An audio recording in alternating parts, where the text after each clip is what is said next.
আমার জ্ঞান মতে আমি শুধু ২ টা দেশ আক্রমণ করা দেখলাম।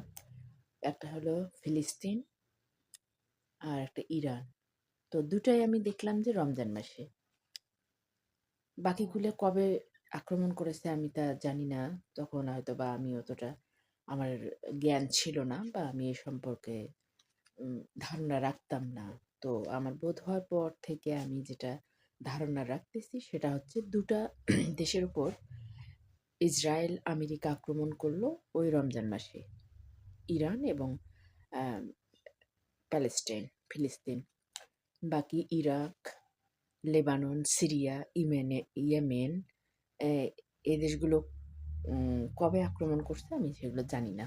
তখন মানে ওই প মানে তখন আমি আরকি বড় হইনি, ছোট ছিলাম।